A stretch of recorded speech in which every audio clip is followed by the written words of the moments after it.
नमस्कार, स्वागत है आप सभी का जी पंजाब हरियाणा हिमाचल पर। मैं मनोज श्रीवास्तव और आप देख रहे हैं रणभूमि। बड़ौदाकरण अपने आखिरी पड़ाव की तरफ बढ़ चला है तो चुनाव प्रचार में जुटे दिग्गजों के तेवर भी तल्ख होने लगे हैं और इस चुनाव प्रचार में किसानों के लिए एमएसपी की गारंटी सबसे बड़ा मुद्दा। हरियाणा के मुख्यमंत्री मनोहर लाल तो एमएसपी में किसी भी तरह का छेड़छाड़ होने पर सियासत तक को छोड़ने का ऐलान कर चुके हैं, लेकिन विपक्ष इसे चुनावी स्टंट बता रहा है, एमएसपी पर कानूनी गारंटी की मांग कर रहा है। तो क्या इस बार एमएसपी ही बड़ौदा का विधायक तय करेगी? क्या जनता सरकार के दावे पर भरोसा करेगी या बड़ौदा की आवाम विपक्ष के आरोपों पर मुहर लगाएगी? ये मसला सवालों के तौर पर इस वक्त हवा में है और रणभूमि में आज इसी मुद्दे को हम चर्चा के दौर में आगे बढ़ाएंगे और इसके तमाम पहलुओं को समझेंगे।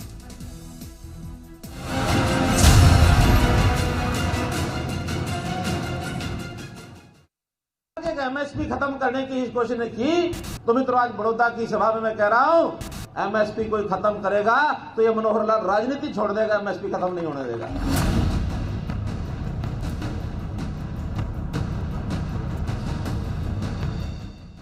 बड़ौदा के रण में सीएम मनोहर लाल का यह बयान जहां उनके तीखे तेवर को दर्शाता है, वहीं विरोधियों को चारों खाने चित्त करने का मादा भी दिखाता है।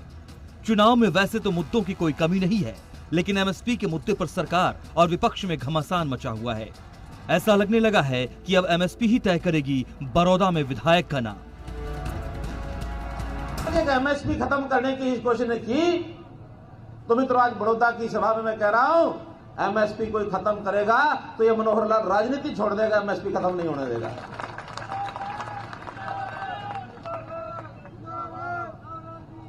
इसलिए इस कांग्रेस के झूठ से बचना चाहिए। एमएसपी पर चढ़ते सियासी पारे ने सर्द मौसम में गर्माहट ला दी है। एक तरफ मुख्यमंत्री किसानों के हक और हुकूक के लिए अपनी सियासत को दांव पर लगा रहे हैं, तो विपक्ष एमएसपी पर गारंटी की मांग कर रहा है और सरकार के हर दावे को खोखला बता रहा है। पहले ही उससे बर्बाद होने जा रहा है, ऊपर से 3 नए कानून ले आए और किसी भाव पे जो कितनी ही जमाखोरी करो कर्नाटक से छूट कर दी उनकी। इसका मतलब क्या है?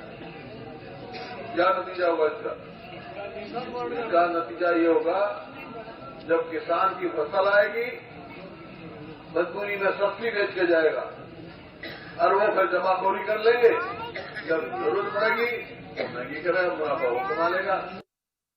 समय ऐसा आ जाता है कि कोई इस्तीफा दे या ना दे, जनता अपने आप उसको बाहर कर देती। समय आ जाएगा, भारतीय जनता पार्टी को हरियाणा की जनता बाहर करेगी ही करेगी। और एमएसपी की जब तक कानूनी गारंटी नहीं होगी तो किसी के कहने से या ये दबाव देने से या थ्रेटन करने से कि मैं इस्तीफा दे दूंगा, उससे बात तो नहीं बन सकती ना। जो कानून है वो कानून होता है। बड़ौदाकरण जहां सरकार के लिए अवसर है, वहीं विपक्ष के लिए अपनी साख बचाने की चुनौती। ऐसे में दिग्गज इस उपचुनाव को जीतने में कोई कोर कसर नहीं छोड़ना चाह रहे हैं। अब 3 नवंबर को पता चलेगा कि जनता सरकार के दावे पर भरोसा जताएगी या विपक्ष के आरोपों पर मुहर लगाएगी। विनोद लांबा के साथ रोहित कुमार, जी मीडिया। तो मसला एमएसपी का है और इस पर सियासत भी दांव पर लग चुकी है। विपक्ष हालांकि इस पर भरोसा नहीं कर पा रहा है, लेकिन क्या वाकई ये एमएसपी ही ऐसा मसला है जो बड़ौदा के उपचुनाव में सबसे ज्वलंत और सबसे बड़ा मुद्दा है? क्या सिर्फ इसी के इर्द गिर्द यहां की पूरी सियासत और ये पूरा चुनाव घूमता नजर आएगा या अन्य मसलों पर भी किसी की नजर है, उस पर भी इस तरह के दांव लगेंगे, इस तरह की बातें बड़ी बड़ी हो पाएंगी? चर्चा के दौर में आगे बढ़ेंगे। हमारे साथ आपको बता दें कुछ खास मेहमान जुड़ रहे हैं और उन सबके पास हम चर्चा के इस दौर में आगे बढ़ते हुए आपको बताते चले कि सबसे पहले हमारे साथ कौन कौन लोग आज के इस डिबेट में शामिल हैं। हमारे साथ बीजेपी से जवाहर यादव जी हैं। जवाहर, स्वागत है आपका जी मीडिया पर। हमारे साथ रमेश बामल जी, आप कांग्रेस से हैं, बहुत स्वागत है आपका। और हमारे साथ किसान नेता करमचंद जी भी हैं। करमचंद जी, बहुत स्वागत है आपका भी। जवाहर यादव जी, एमएसपी के मुद्दे पर मुख्यमंत्री अपनी सियासत दांव पर लगा दे रहे हैं। क्या आपको लगता है कि ये एक आखिरी कील रही, अब बड़ौदा फतेह? देखिए, बड़ौदा तो पहले भी फतेह हो रहा था और बड़ौदा आगे भी फतेह होते रहेगा।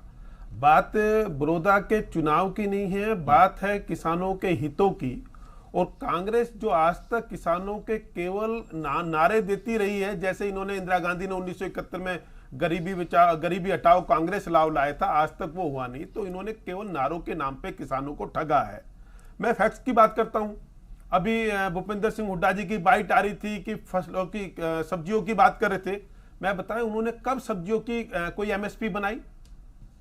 जबकि जब से मनोहर लाल सरकार आई है उन्होंने 19 बागवानी फसलें, चाहे इसमें आलू हो, टमाटर हो, प्याज हो, अमरूद हो, लौकी हो, इनकी भावांतर भरपाई योजना के तहत अगर किसान को लागत जितना भी मूल्य नहीं लगा तो 4187 किसानों को 10 करोड़ 12 लाख रुपए देने का काम मनोहर सरकार ने किया। ये कहते हैं कि जी हम एमएसपी पर परचेज नहीं हो रही, तो मैं मान लेता हूं वास्तव में ठीक कह रहे होंगे, एमएसपी पर परचेज नहीं हो रही।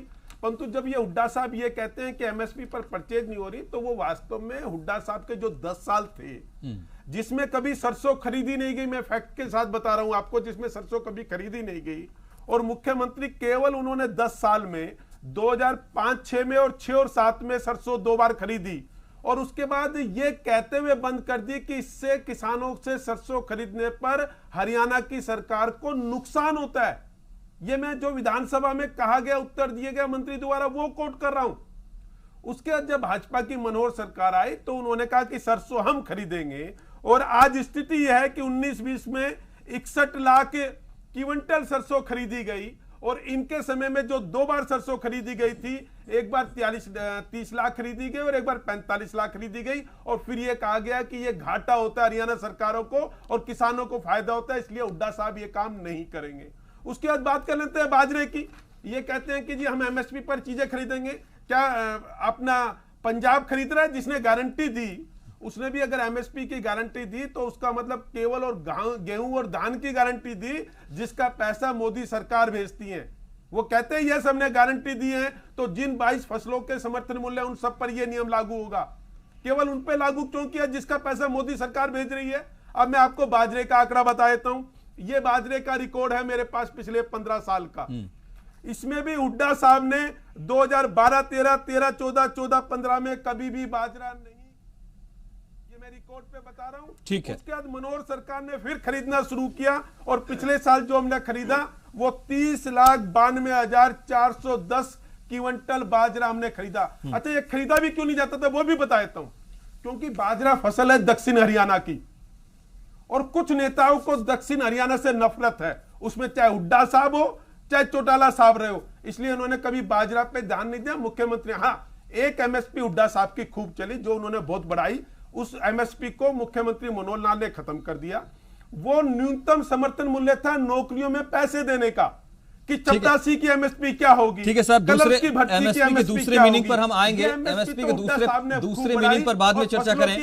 रमेश बामल जी का रुख करेंगे। रमेश बामल जी, आप क्यों यकीन नहीं कर पा रहे हैं सरकार के इन बातों पर, दावों पर? और भूपेंद्र सिंह हुड्डा ये कह रहे हैं कि पिछले 10 साल के शासन या हमारा जब शासन था उस दौरान हमने जो कर दिखाया उसके आगे तो मनोहर सरकार ने कुछ किया ही नहीं है। ये हर सभा में वो गिना रहे हैं। भला इस तुलना पर कैसे किसान भरोसा करे, भला इस तुलना पर कैसे आवाम वहां की जनता भरोसा करे?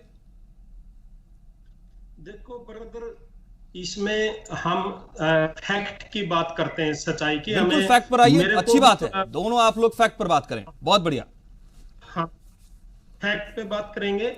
और मैं बीइंग एक प्रवक्ता के अलावा एडवोकेट भी हूँ, हाई कोर्ट में वकालत करता हूँ, और मुझे सच्चाई पसंद है, और सच्चाई जैसी राजनीति है ही नहीं। और आज की जो राजनीति है वो सच्चाई पे आनी चाहिए, और इस सच्चाई के लिए मैंने राजनीति ज्वाइन की है।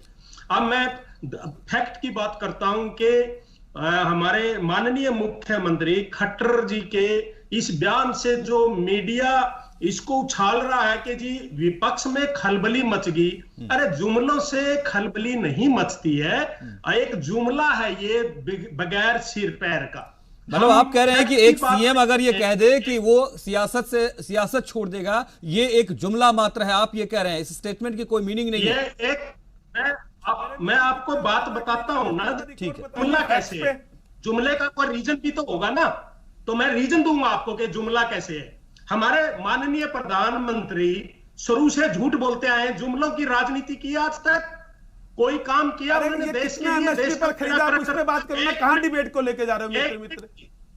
हम आते हैं हमारे सीएम के जुमले की बात करोगे। पास हो गया, बिल पास होने के बाद जब इन्होंने अध्यादेश लेके आए, किसानों ने धरने दिए, हमने ज्ञापन दिए, इन्होंने कोई सुनवाई नहीं करी। इन्होंने कोरोना वायरस में बिलों को पास करवा दिया, राष्ट्रपति की मोहर लगा दी। अरे ये देश संविधान से और कानून से चलता है, उसमें एमएसपी आप लेके आए, नहीं लेके आए। हमने चौथा बिल की रिक्वेस्ट करी, आप नहीं लेके आए। जब बिल पास हो गया है, कानूनी हो गया, तो संविधान के हिसाब से चलता के जुमलों के हिसाब से चलता के एमएसपी। ठीक है, और राजनीति से संन्यास लेने की बात है, वो राजनीति से संन्यास है ना, वो जनता दिलाएगी इनको।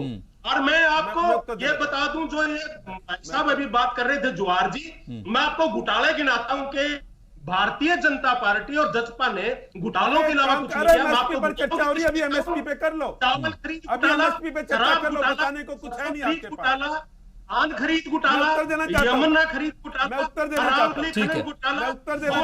घोटाला, किलोमीटर स्कीम घोटाला। ठीक है रमेश बामल जी, आपके अपने आरोपों की फहरिस्त लंबी है, ये वाकई जितना समय हो मिले उतना और लंबी होती चली जाए। आप दोनों के पास आऊंगा, जवाहर जी को आपका जवाब भी रखना है, लेकिन इस बीच में एक बार करमचंद जी के पास जाना चाहता हूं। जवाहर जी, करमचंद जी के किसान वर्ग की तरफ से हमारे साथ प्रतिनिधि के तौर पर हैं, क्या आपको लगता है कि मुख्यमंत्री ने जो कहा कि अगर एमएसपी में कोई छेड़छाड़, एमएसपी में अगर कमी हुई है तो हो जाती है किसी भी सूरत में, तो मैं सियासत छोड़ दूंगा, ये किसानों को भरोसा दे रहा है? क्या आपको लगता है कि जो उहापोह स्थिति एमएसपी को लेकर बनी हुई है नए कृषि कानून के मद्देनजर, वो दूर हुई है आपकी स्थिति, डर या भ्रम की स्थिति? ये भ्रम की स्थिति है, कोई एमएसपी की गारंटी नहीं है। और जब मंडी से बाहर की ये छूट दे दी, ये तो एमएसपी गारंटी कहाँ रहेगी? मंडी से बाहर कौन एमएसपी की जाके जांच करेगा? और उसके लिए कोई सजा का प्रावधान नहीं है। बामल जी थोड़ा सा रुक जाइए, मैं थोड़ा सा करमचंद जी से रिएक्शन ले लूं। तो उससे सजा का प्रावधान है। दूसरी बात जी, तो दूसरी बात यह है कि जो मंडी के अंदर जो टैक्स दिया जाता है उससे हमारे क्षेत्र में सड़कें बनती हैं, और इतनी बड़ी मंडी जो किसान की फैसिलिटी के लिए थी, हमें टैक्स देने के अंदर कोई छूट नहीं। और इसके अंदर जो अगर आड़ती कोई इससे एमएसपी से कम रेट पे खरीदता है, उसके ऊपर सजा का प्रावधान था। इसलिए हम एमएसपी की कोई गारंटी नहीं है, जुमला है।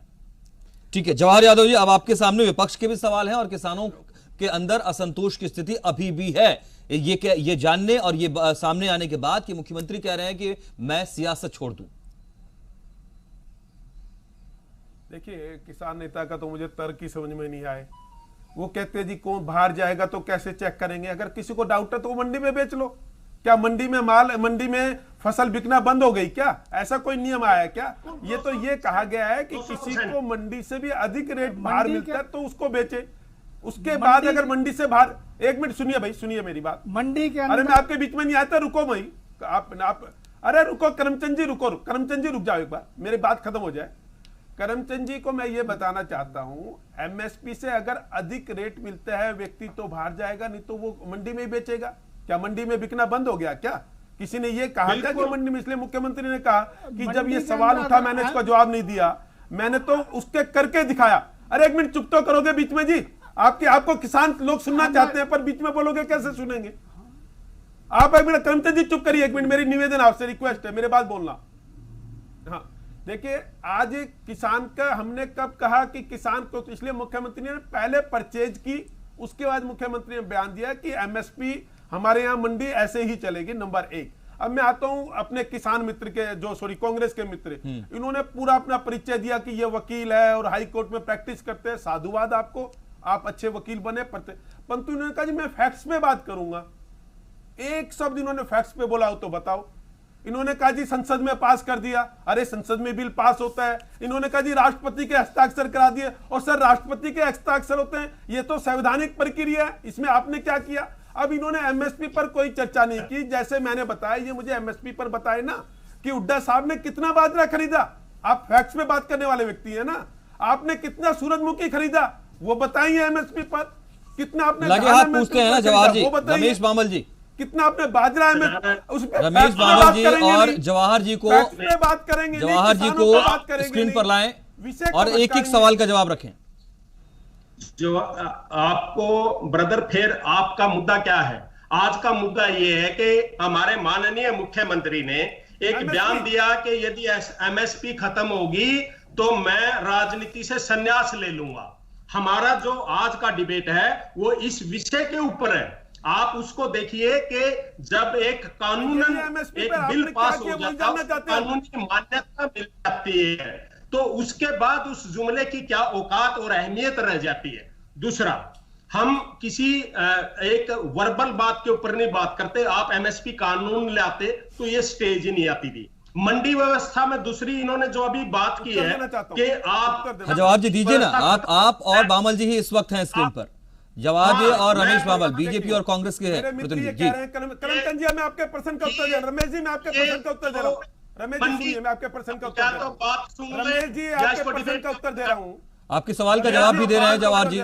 जी आप एक प्रश्न कीजिए, मैं एक प्रश्न का उत्तर देता हूं। ये आप इनकी नहीं करवा सकते, आपको बात करने देंगे, आदि होगी है, बोलने ही नहीं देते। रमेश जी का उत्तर दे रहा हूं, ले लो। रमेश जी जवाब लीजिए, जवाब। आपने एक सवाल किया, दूसरा सवाल कीजिए और जवाब लीजिए। जो आपको बात मंच पे झूठ बोलने से कुछ नहीं होता। रमेश जी आप झूठ बोलते हैं मंच पे। रमेश जी जवाब लीजिए। रमेश जी जवाब डिबेट थोड़ी करेंगे। रमेश जी के सवाल का जवाब दीजिए जवाहर जी। ये श्रीमान जी हमें जवाब दे रहा हूं, उनको चुप कराएंगे तो मैं बोलूंगा जी। अगर इनको चुप कराएंगे मंडी के अंदर आपको, अरे भैया अभी मैं देख के आया हूं उचाना और नरवाना मंडी में, ये सुन लो ना। फसलों की अरे भाषण हो गया, अरे भाषण हो गया, हो गया भाषण हो गया। एमएसपी पे मंडी में भी नहीं बिक रहा, सुन लो, बाहर भी नहीं भाषण खरीद सुन लो, रहा, भाषण खत्म हो गया, उत्तर ले लो। किसान दुखी है। अरे रमेश जी भाषण खत्म हो गया, उत्तर ले लो ना। विकास किया, आप कोई विकास किया, लोगों को मनोज जी रोजगार अगर दिया। इनको चुप नहीं कराएंगे 1 मिनट का तो मैं कैसे बात करूंगा। ठीक है, अच्छा रमेश जी मेरी बात सुनिए। अब मैं जवाहर जी से जवाब लूं। रमेश जी मैं जवाब आपके ही सवालों का, रमेश जी आपके सवाल का किसानों के लिए कुछ किया। रमेश जी कुछ नहीं किया आप लोग। बामल साहब आपके सवाल का जवाब ले लेता हूं। जवाहर जी एक एक सवाल उन्होंने जो रखी है रमेश जी ने, उसका जवाब आप दीजिए। एक एक का जवाब देता हूं, मेरा निवेदन है सुनेंगे और मैं बीच में नहीं बोलूंगा। इनकी बात खत्म नहीं कर, मैं इनका उत्तर फिर दोबारा दूंगा। इन्होंने कहा मैं तो पहले भी नहीं बोला, आप आपने करके दिखा दिया। सर समय व्यस्त होगा। रमेश जी अब सुन लीजिए, फिर बीच में हो गए पै शुरू, फिर शुरू हो गए बीच में पै। देखिए मेरा निवेदन है रमेश जी से। रमेश जी ने कहा मेरे मित्र ने, अरे मेरे मित्र सुन लीजिए मेरे, अरे भाई साहब हाथ जोड़ रहा हूं आपके। रमेश जी हाथ जोड़ रहा हूं, सुन लीजिए ना, मेरे हाथ जोड़ रहा हूं, सुन लीजिए, सुन लीजिए। मैं माफी के साथ कर रहा हूं, हाथ जोड़ रहा हूं, हाथ जोड़ रहा हूं, सुन लीजिए। देखिए ऐसा कोई बात नहीं, आप सब बोल लीजिए, सुन लीजिए, हमें सुन लीजिए। अरे भाई सुन लीजिए, हाथ जोड़ रहा हूं, सुन लीजिए। अरे भाई साहब सुन लीजिए। अरे मनोज जी को निवेदन करने की जरूरत नहीं है। अरे भाई, अरे अब आप, और मैंने क्या किया। जवाहर जी आप अपना जवाब मेरा माफी मांग रहा हूं, गलती होगी मुझसे, सुन लो मुझे। ठीक है, आप अपना जवाब रखिए। कितने जोर शोर से कहा कि इसको गारंटी बनाते, गारंटी बनाया ना इन्होंने पंजाब में। केवल उन्हीं 2 फसलों को क्यों गारंटी बनाया जिसके पैसे मोदी सरकार भेजती है। अगर आप किसान हितैषी सरकार है कांग्रेस, तो केवल हरियाणा में थोड़ी होगी। अरे एक मिनट देखिए, फिर बीच में आ गई है, फिर बीच में आ गए। तो ऐसा अगर इतनी कांग्रेस हितैषी सरकार होती तो जितने भी इसके प्रदेश में जहां इनकी सरकार है और 22 की 22 फसलों पे जिस पे एमएसपी मिलती है उसकी गारंटी की कानून बनाती कि हर हालत में खरीदेगी। तो बनाया क्या, ये किसान तय कर लेंगे। मेरे मित्र से मैं जवाब नहीं चाहता। दूसरा, अब इन्होंने कहा हरियाणा की चर्चा कर लेते हैं। पिछले 10 साल में जब हुड्डा साहब की सरकार थी, 800 करोड़ रुपए किसानों को मिला मुआवजे के तौर पे। भाजपा की मनोहर की 6 साल की सरकार ने 5000 करोड़ रुपए दिया किसानों को मुआवजे के तौर के ऊपर। ये स्वामीनाथन के हिसाब से, ये कहते थे हम स्वामीनाथन की रिपोर्ट लागू करेंगे। ये जब किसी किसान की सारी फसल खराब हो जाती थी, पर एकड़ 6000 रुपए मुआवजा देते थे। स्वामीनाथन ने कहा कि 10,000 मिलना चाहिए। मुख्यमंत्री मनोहर लाल जी ने कहा कि उसकी मैं और 2,000 रुपए मिला के देता हूं। उन्होंने 12,000 रुपए प्रति एकड़ अधिकतम मुआवजा दिया। फिर मैं ये कह रहा हूं, इनकी रिकॉर्ड मैंने सामने रख दिए, जो विधानसभा के उत्तर है। मेरे मित्र फैक्ट्स पे चर्चा करना चाहते हैं। कब हुड्डा साहब ने सरसों खरीदी एमएसपी पर, मुझे बताए ना। मेरे किसान नेता बैठे होंगे यहाँ, वो भी बता देंगे। करमचंद जी, क्या हुड्डा साहब की सरकार ने करमचंद जी से पूछते हैं, खरीदी जाती थी? जवाहर जी जरा आप रुके। अगर करमचंद जी कभी टमाटर क्या ये सवाल जो बीजेपी की तरफ से किए जा रहे हैं और जो जवाहर जी प्लीज, और जो आरोप लगाए जा रहे हैं सरकार पर कांग्रेस की तरफ से, उसमें आपको डिफरेंस समझ में आया? क्या आपको लगता है कि ये आकलन हो पाया है कि किस शासन में आपको बेहतर व्यवस्था मिल पाई है? स्वामीनाथन आयोग की रिपोर्ट तो लागू नहीं हुई, परंतु हमें जो एमएसपी सरकार ने घोषित कर दिया था सर, आगे और एक लाइसेंस शुदा आड़ती हमारी फसल को खरीदता था, उसकी तो एक गारंटी थी। इसलिए आज तक थोड़ा बहुत किसान एक बच रहा था, ज्यादा लाभकारी मोल तो नहीं मिला। स्वामीनाथन आयोग की रिपोर्ट के हिसाब से रेट तो नहीं मिला, परंतु थोड़ा बहुत किसान बच रहा था। अब उसकी जो है रीढ़ की हड्डी इतनी टूट जाएगी कि छोटा किसान बचने वाला एमएसपी से संतुष्ट है तो अमेरिका के 100 करमचंद जी? एमएसपी से संतुष्ट है? है? एमएसपी से संतुष्ट है या आपको इस पर अभी और गारंटी चाहिए? नहीं, हमारी तो एमएसपी की कोई गारंटी नहीं है, जबकि मंडी के अंदर आड़ती लाइसेंस शुदा आड़ती खरीदता था और उसकी एमएसपी की एक गारंटी होती थी और हमारा आड़ती के साथ लेन देन था और आड़ती हमारे सिब्बल को भी नहीं देखता था, इसलिए हमारा वो सारा लिंक टूट गया। अब किसान हरियाणा का किसान बचने वाला नहीं। करमचंद जी, अगर यही बिल ठीक है करमचंद जी, तो आपके जो सवाल हैं वो बहुत महत्वपूर्ण है। वो इस रूप में नहीं केवल कि इस डिबेट में जवाहर जी उसका जवाब कितना दे रहे हैं या कांग्रेस उसका जवाब कितना सवालों के तौर पर कितना उसको उठा रही है।